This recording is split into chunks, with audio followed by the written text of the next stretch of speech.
ఆంధ్రప్రదేశ్ రాజకీయాల్లో ఉత్తరాంధ్ర రాజకీయాలు సెపరేట్. రాష్ట్ర రాజకీయాలను ఓ మలుపు తిప్పడంలో ఉత్తరాంధ్రకు గేమ్ చేంజర్ గా క్రేజ్ కూడా ఉంది. అందుకే ఇక్కడ రాజకీయాలపై పార్టీల స్పెషల్ ఫోకస్ ఉంటుంది.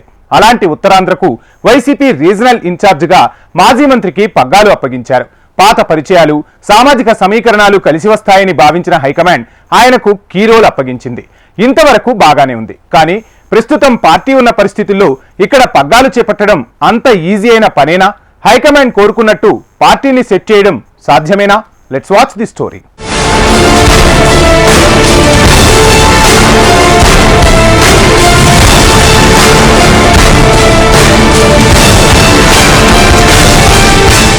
ఉత్తరాంధ్ర రాజకీయాల్లో ఓ ఊపు ఊపిన వైసీపీ ఇప్పుడు ఊహించని ఒడిదుడుకులు ఎదుర్కొంటోంది. గత అసెంబ్లీ ఎన్నికల్లో ఫ్యాన్ పార్టీ ఘోర ఓటమి చవిచూసింది. ఫలితంగా ఆ పార్టీ క్యాడర్ ఆత్మస్థైర్యం కోల్పోయిందట. 2024 ఎన్నికల ఫలితాల తర్వాత పార్టీ శ్రేణుల్లో ఎక్కడా లేని నైరాశ్యం కనిపిస్తోందట. ఎమ్మెల్యే స్థాయి నాయకులు కూడా పార్టీ కార్యాలయాల ముఖం చూడటం లేదట. పార్టీ కార్యకలాపాలతో పాటు అధికార పార్టీ తప్పిదాలను ఎత్తిచూపాల్సిన పైస్థాయి నాయకులు అంతగా యాక్టివ్ గా లేరని చెబుతున్నారు. దీంతో అడపాదడపా పార్టీ చేపట్టిన నిరసన కార్యక్రమాలకు క్యాడర్ను సమీకరించడం కష్టసాధ్యంగా మారిందట. నాయకులు సైతం మొక్కుబడిగా వచ్చి హాజరు వేయించుకుని జంప్ అయిపోతున్నారని అభిప్రాయం వ్యక్తమవుతోంది. పార్టీ అధికారంలో ఉన్నప్పుడు పదవులు అనుభవించిన వాళ్లు సైతం ఇప్పుడు తప్పించుకుని తిరుగుతున్నారని జెండా మోసిన క్యాడర్ గుర్రుగా ఉంది.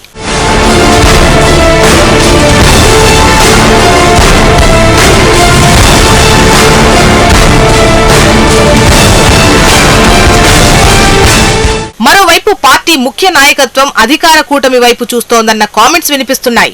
ఇప్పటికే అవంతి శ్రీనివాస్, అడారి ఆనంద్ కుమార్ వంటి ముఖ్యులు పార్టీ నుంచి విడిపోయారు.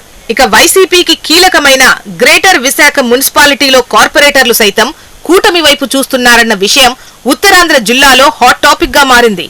దీంతో మేయర్ మార్పు అనివార్యమైతే వైసీపీలో తీవ్ర సంక్షోభం తప్పదంటున్నారు. ఈ పరిస్థితుల్లో వైసీపీ ఉత్తరాంధ్ర బాధ్యతలు చేపట్టిన మాజీ మంత్రి కురసాల కన్నబాబు క్యాడర్ను ఎలా లీడ్ చేస్తారు అనేది తీవ్ర ఉత్కంఠగా మారింది.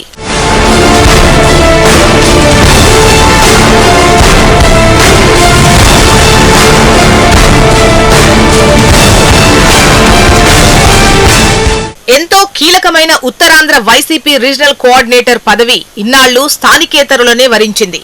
విజయసాయిరెడ్డి, సుబ్బారెడ్డి వంటి పార్టీ అగ్రనేతలు బాధ్యతలు చూడటంతో పార్టీ సమర్థవంతంగా పనిచేసినట్టే కనిపించినా మొన్నటి ఎన్నికల్లో వైఫల్యాలు బహిర్గతమయ్యాయి.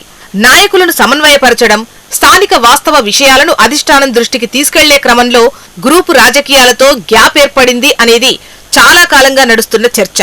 ఈ నేపథ్యంలో ఉత్తరాంధ్ర రీజనల్ కోఆర్డినేటర్ బాధ్యతలను అనూహ్యంగా మాజీ మంత్రి కురసాల కన్నబాబుకు అప్పగించింది పార్టీ హైకమాండ్.